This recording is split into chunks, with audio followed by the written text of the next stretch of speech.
예배 가운데 주시는 하나님의 말씀은 누가복음 2장 4절에서 7절까지 말씀입니다. 요셉도 다윗의 집 족속이므로 갈릴리 나사렛 동네에서 유대를 향하여 베들레헴이라 하는 다윗의 동네로 그 약혼한 마리아와 함께 호적하러 올라가니 마리아가 이미 빈방 있습니까? 라는 연극이 있습니다. 이 짧은 연극은 크리스마스 때마다 반복돼서 우리에게 많이 익숙한 연극입니다. 1977년에 이 가이드 포스트라는 그 저널에 실제 있었던 이야기를 어떤 분이 올렸다고 해요. 그거를 이제 한국에 소개했고, 그래서 한국의 연극 대본으로 만들어져서 교회에서 또 여러 곳에서 반복하는 그런 연극입니다. 한 교회의 고등학교 학생들이 성탄절 연극 연습을 준비하고 있었습니다. 예수님이 태어나는 장면을 이제 24일 저녁에 이제 공연을 하려고 하는 겁니다. 그 중에 덕구라는 학생이 한 명 있었는데요. 이 덕구라는 학생은 좀 지적 장애가 있었어요. 그러니까 자기 나이보다 많이 어린, 그래서 이해가 좀 빠르지 않고 그 대신에 아이처럼 순수했던 그런 학생이었습니다. 금년만큼은 선생님이 연극을 준비하면서 이 덕구라는 학생을 어떻게 연극에 포함시킬까를 생각을 했어요. 이제 학생들이 모여서 연극 준비를 합니다. 요셉 역도 정했고 마리아 역도 정했고 그리고 목자 역들도 정했어요. 덕구에게는 무슨 역을 주면 좋을까요? 간단한 역을 주기로 했습니다. 여관 주인 역이에요. 베들레헴에 있는 여관 주인 역. 대사는 딱 한마디입니다. 빈방 없습니다. 요셉과 마리아가 찾으면 빈방 없습니다 라는 대사 한마디를 하는 거예요. 처음에 덕구가 연습에 참석했을 때는 걱정도 많이 했고 싫어하는 학생들도 여럿 있었습니다. 그런데 정말 열심히 준비하는 거예요. 그리고 빈방 없습니까 하는 이 한 대사지만 그걸 잘 해내는 거예요. 그래서 정말 기대하는 마음으로 준비했습니다. 12월 24일이 됐습니다. 그 연극을 시작을 했습니다. 이 덕구는 하나의 미션이 있습니다. 단어 하나. 빈방 없습니다. 이것만 잘하면 돼요. 덕구 차례가 되었습니다. 애타게 방을 찾고 있는 요셉, 그리고 이게 만삭의 배를 가지고 있는 마리아가 가까이 왔습니다. 그리고 방이 있는지를 물었습니다. 한마디 해야 되는데 한마디가 나오지 않는 거예요. 그 한마디 대사가 안 나와요. 같이 연극하던 아이들이 쳐다봅니다. 째려보기 시작을 하고 기다리고 속삭이기까지 합니다. 지금이 해야 된다고. 그런데 결국 그 이야기를 못하고 울고 나갑니다. 그 자리를 떠나면서 한 이야기가 그겁니다. 빈방 있습니다. 우리 집에 빈방 있습니다. 연극은 거기서 멈췄습니다. 아이들은 화가 나서 씩씩거리고 전부 갔습니다. 덕구는 미움을 받게 생겼습니다. 그날 저녁에 예배당에 다시 덕구가 돌아와서 기도를 하게 됩니다. 그리고 그 연극의 대사 마지막에는 이렇게 기도합니다. 나 때문에 연극이 다 망쳤습니다. 난 정말 예수님이 마국간에 태어나게 하기 싫었어요. 우리 집에 따뜻하고 깨끗한 빈방이 있다고요. 아이 같은 마음에 덕구는 이 빈방 없이 돌려보내는 일을 하지 못했습니다. 아이들의 이야기가 우리들의 이야기가 되는 게 크리스마스 계절입니다. 어렸을 적 봤던 영화가 다시 우리에게 돌아오고 어렸을 적 불렀던 동요가 우리의 노래가 되는 계절이 크리스마스 계절입니다. 예수님이 오신 것을 기억하는 계절입니다.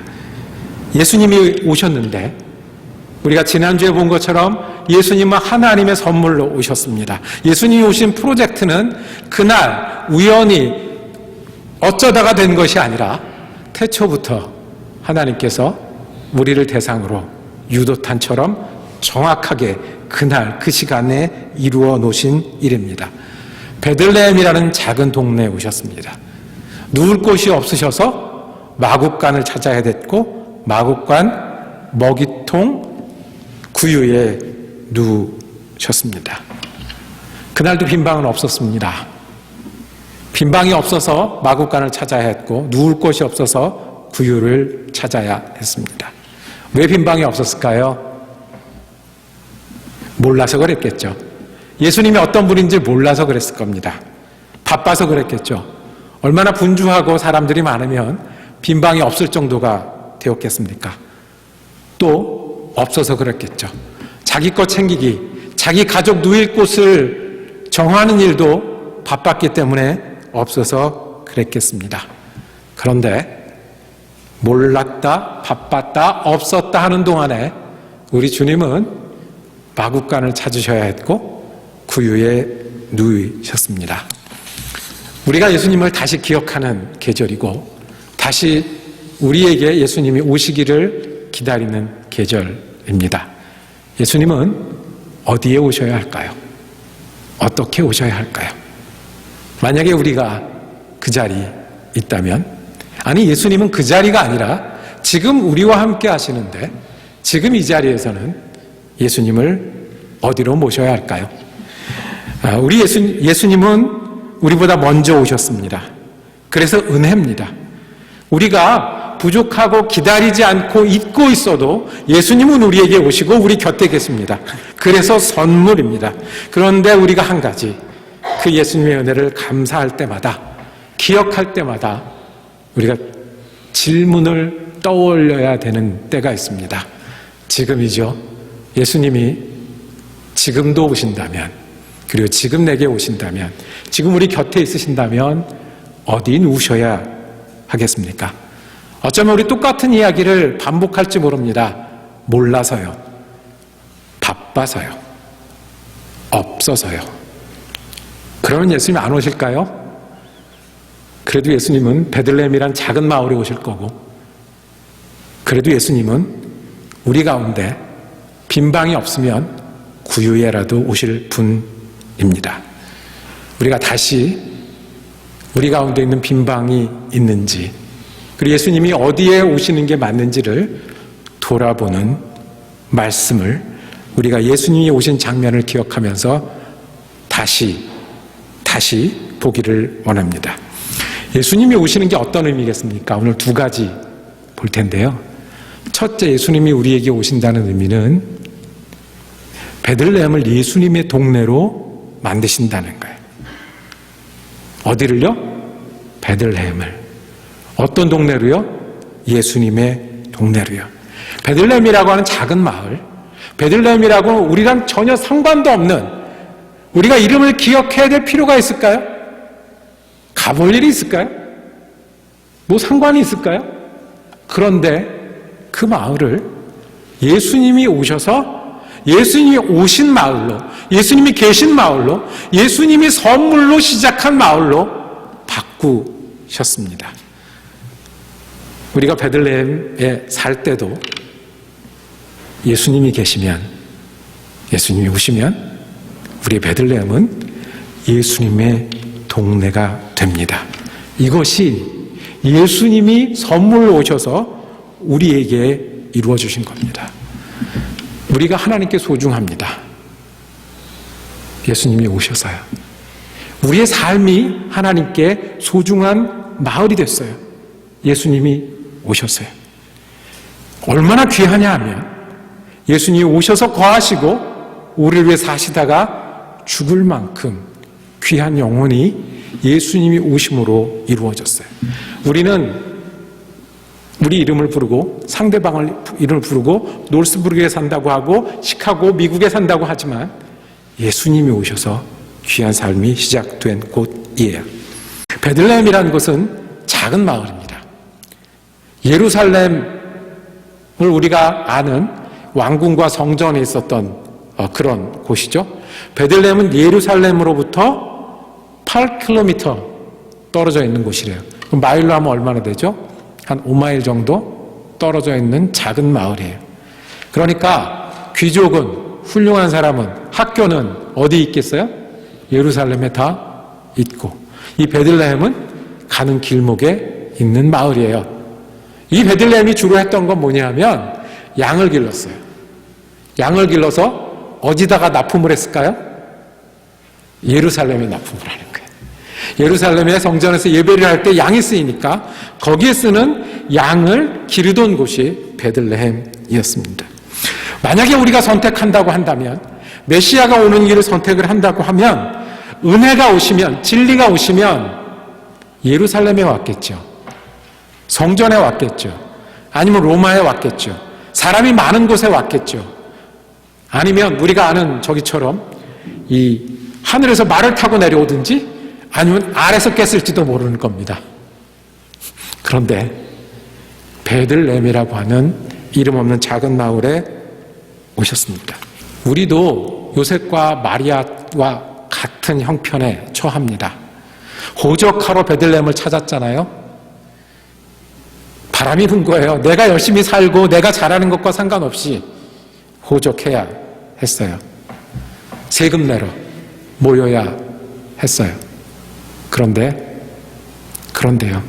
우리는 팬데믹 때문에 바람이 불어요. 우리는 불경기 때문에 어려워해요. 이민 생활을 하다 보면 우리가 열심히 사는 것과 상관없이 이런저런 일 때문에 우리가 작은 곳을 찾아야 해요. 만삭의 아내를 데리고 여행하는 요셉의 마음을 한번 생각해 볼까요? 누가 그렇게 하고 싶겠어요? 이렇게 급한데, 이렇게 아픈데. 우리도 아파서, 우리도 급해서, 우리도 바빠서 주님의 도움이 필요한 곳이 이곳입니다 라고 탄식이 나올 때가 많이 있어요. 요셉의 여행과 마리아의 여행은 어쩌면 지금도 우리가 보이게 보이지 않게 하고 있는 여행하고 같아요. 그런데 거기 예수님이 오시면 그곳이 예수님의 마을이 돼요. 주님이 우리를 선택하실까요? 우리에게도 충만히 임하실까요?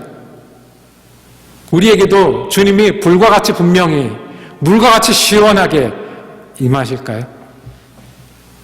우리 스스로를 보면 똑같이 바람에 휩쓸리고 똑같이 급하지만 베들레헴에 오셔서 베들레헴을 예수님의 마을로 만드신 주님은 우리에게도 오시는 주님이십니다. 그래서 작은 마을 베들레헴을 선택하셨고, 그래서 보잘것없는 사람 요셉과 마리아를 여행하게 하셨습니다. 우리도 주님이 오시면 주님과 함께 사는 사람이 될 수 있어요. 우리도 주님과 함께 살면 주님과 함께 일하는 생을 살 수가 있어요.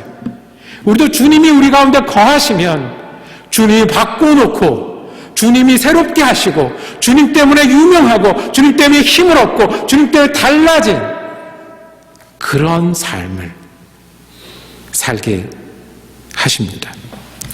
주님이 오셔서 별이 비추는 마을이 됐고요. 주님이 오셔서 동방박사가 오는 마을이 됐어요.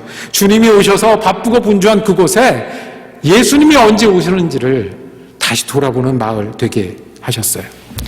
주님이 오시는 자리가 거룩한 자리가 됩니다. 주님이 오시는 영혼이 베들레헴 그 자리가 됩니다. 주님이 우리에게도 오셨는 줄 믿으십니까? 오늘 우리에게도 바람이 일고 오늘 우리도 급하고 아픈 가운데도 주님이 오시면 그 축복받은 마을 베들레헴처럼 우리 삶이 새롭게 되는 것을 믿으십니까? 이것이 주님이 우리를 향해 주신 사랑의 복음입니다. 두 번째, 예수님은 베들레헴에 오셔서 베들레헴이란 마을을 바꿔 놓으셨을 뿐만 아니라 구유를 예수님의 자리로 바꾸어 놓으셨습니다. 뭐를 바꿔 놓으셨다고요? 구유를 예수님의 자리로 바꾸어 놓으셨습니다. 7절 한번 말씀 보실까요?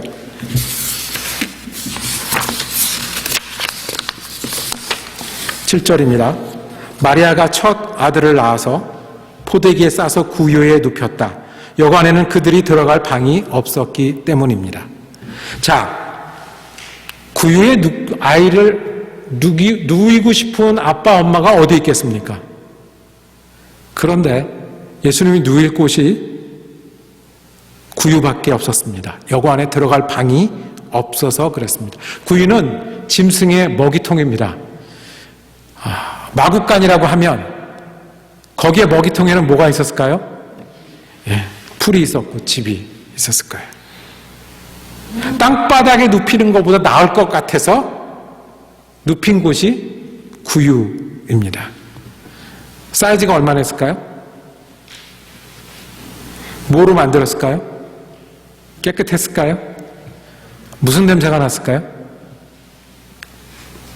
지금 예수님이 우리에게 오시면 그렇게는 안 할 겁니다. 지금 우리 가운데 예수님이 오시면 아무리 없어도 구유에는 안 하시죠. 왜요? 일리노이에는 올키즈가 있잖아요. 땅바닥보다 나아서 구유에 눕힌 엄마, 아빠의 마음.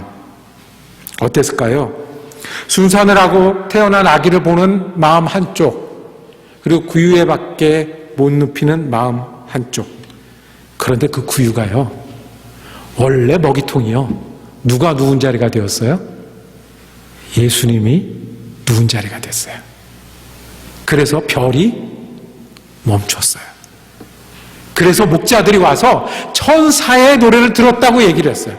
그래서 박사들이 와서 선물을 드리는 자리가 되었어요.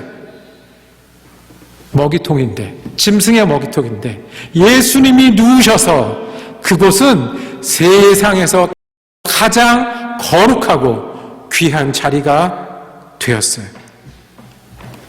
구유도 예수님이 누우시면 예수님의 자리가 됩니다. 빈방이 없으면 예수님은 구유에라도 오시는 분이세요. 우리가 자리를 안 내어드리면, 우리가 빈방을 만들어드리지 않으면, 그리고 오시라고 환영하지 않으면, 그래도 예수님은 구유에라도 오시는 분이세요. 구유에 오신 예수님을 기억하시길 바랍니다. 그리고 그 구유에 오신 예수님은 내가 구유 같을 때라도 다시 오셔서 그 구유를 가장 귀하고 가장 은혜롭고 가장 하나님의 사랑이 흐르는 통로로 만드실 것입니다. 그것이 예수님이 그날 저녁에 베들레헴의 구유에 오신 의미입니다. 그래서 마지막으로, 그러면 우리는 계속 예수님을 베들레헴에만 오시게 하고 구유에 눕게 하겠습니까? 우리에게도 빈방이 있지는 않습니까? 빈방을 내어드려야 되지 않겠습니까? 그것이 예수 믿는 것 아니겠습니까? 베들레헴에 오신 주님을 안다, 구유에 누우신 주님이 은혜인 걸 안다가 아니라 지금 내게도 오셔서 내 삶을 베들레헴으로 바꿔주시고 내 믿음을, 구유 같은 내 믿음을 가장 거룩한 곳으로 바꿔주시는 그 주님이 우리 주님이 되셔야 되지 않겠습니까? 첫 번째, 우리가 할 일이 있습니다. 가져야 될 믿음이 있습니다. 그것은 우리가 주님께 빈방을 내어드리는 겁니다. 어떻게 영혼의 빈방을 내어드리겠습니까? 영혼의 빈방은 어떻게 내어드리겠습니까? 한번 따라 하실까요? 예수가 주님이십니다. 예수가 주님이십니다. 예수가 주님이십니다. 세 번쯤 하셔야 돼요. 우리 마음이 말라 있어서 때로는 바빠서 한 세 번쯤 해야 우리에게 와요. 예수가 주님이십니다. 내 주님이십니다가 되는 것이 예수님이 우리의 빈방에 오시게 하는 거예요. 예수를 멋지게 믿어야지, 이 정도 믿어야지, 이 정도면 됐어 하는 게 아니고요. 예수가 주님이시니 살아계신 예수님이 여기서 같이 사셔야 합니다. 예수가 주님이시니 내가 혼자 생각하는 게 아니라 예수님과 같이 생각하셔야 됩니다. 예수가 주님이시니 나 혼자 계획하고 걱정하는 게 아니라 예수님과 함께 걱정하고 계획하셔야 합니다. 예수가 주님이셔야니 예수님이 앞에 가시고 내가 뒤에 가야 됩니다. 이것이 예수님이 주님인 사람입니다. 예수님이 거하시는 빈방이 있는 사람입니다. 내가 예수님을 믿는 게 아니라 예수님이 오셔서 내가 사는 삶이 베들레헴이 되고 내 영혼이 구유 같을지라도 거룩하게 되는 것이 예수님이 오시는 자리입니다. 빈방 있습니까? 예수님이 주님이십니다. 이 이야기를 반복하는 우리가 되기를 원합니다.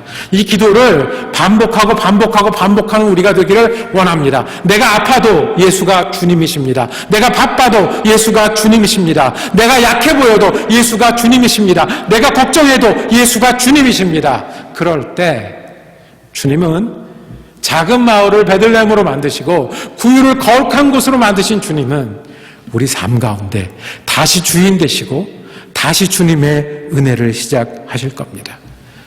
예배 잘 드려야지, 말씀 잘 봐야지, 내 맡겨진 열심히 해야지. 어떻게 하실 건데요? 예수가 주님이십니다. 한번 다시 할까요?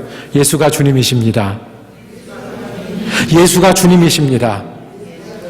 예수가 주님이십니다. 이것이 우리가 우리 영혼의 빈방을 내는 방법입니다. 크리스마스는 다시 어린아이의 마음이 되는 계절입니다. 빈방 있습니까? 물었던 예수님의 가족에게 우리가 우리에는 빈방이 있습니다 라고 대답하는 저와 여러분이 되기를 원합니다. 그러면 예수님은 우리의 작은 마을을 베들레헴같이 귀한 마을로 바꾸실 겁니다. 우리가 구유 같을지라도, 우리 영혼이 구유 같을지라도 거룩한 곳으로 바꾸실 것입니다. 그러기에 우리가 예수가 주님이십니다를 우리의 온 믿음과 마음으로 충만케 되는 계절이 되기를 원합니다. 그리고 그러기 위해서 내가 치워야 될 것, 정리해야 될 것, 숙제로 감당해야 될 일들을 이 계절에 주님과 함께 행하시는 귀한 계절로 삼기를 축복합니다. 기도하겠습니다. 주님, 우리에게 오신 예수님의 은혜를 감사합니다.